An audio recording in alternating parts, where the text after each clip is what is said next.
फीदना फमजबा पोटफम क्लब के बिल्डिंग थुगाइबिरंबा थमोय सुन नुंगाइतबा फावी हाइना फोंदोरपगा लोइनना लेरक खुलक्ता लैबा खुदिमक तकथोकदौरिब्रा हाइना अथोकफम खुनौगी मियामना वहंग हंगलकली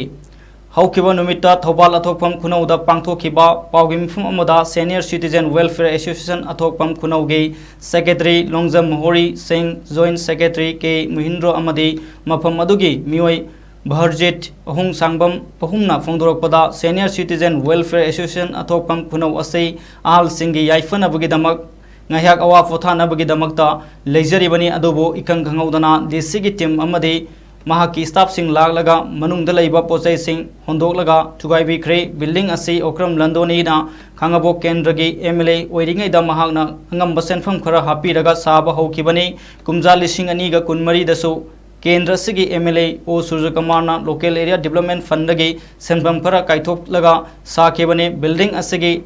असिगा थांगना सही तरा की मथक्तगी लेरकलबा महुत डिपार्टमेंट की सेंथंग मखादा लैबा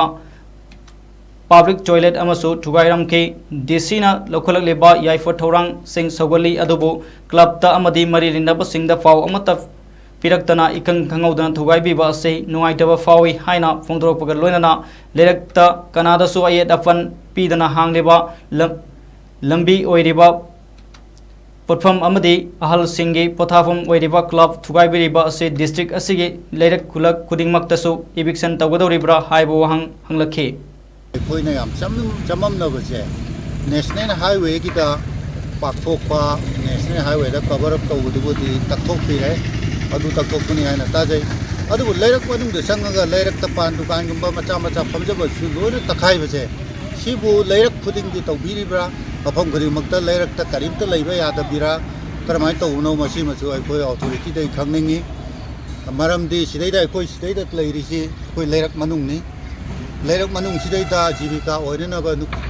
होटल मचा अदुगा पान दुकान मचा तौजबनि तौजरिसिबो अमत्ता खाक्तना लोइना थुगाइरमबसि करम्बा नीति नियम नो अखोय भाव तादे सेंगना हारगदे अदुगा अतै मफम जिंगसु लेरक चंगगा तौब्रा तौबिबो ओरगदे अखोय लेरक मनुंगदसु याम लैरि सिसु तौबिरनाबा अखोय अमतना हाइजगे अदु नत्रगदि तसेंगना नाकन नामतिगे ओइबा मियेंगदा कनाउबा खरना इंजलगा इन्फ्लुएंसता सिगी जगह से थुगाइदबा यादे हाबि मोंगदा थुगाइबा मानबा इविक्शन ड्राइव से अखोय थमोय सोंगना नुवाइते यामना पेंदे इसी अखोय यामना इटाइ खुनजै असिगुम चाको थोरांसी अखोय हानसु पामजद्रन लाखरबनी अखोय अदुबु यामना लुरिबति अथोकम खुनौ हारिबा कुगंगसी मी यामना ताजबा कुगंगते ममता अखोय यामना चाउर चाउर लपाक मयाम लेरमी अदुबु अखोय मतम ऑफिस हाब यादबनी अखोय प्रजा बियान नुसीबगी दमकम कोय कथोकी वामे कथोकीबनी अदुबु अखोयना हौजी लम मचेत अमा फाबो लेरक्तरब मतम सिदा अखोयना सीनियर सिटीजन हाइबा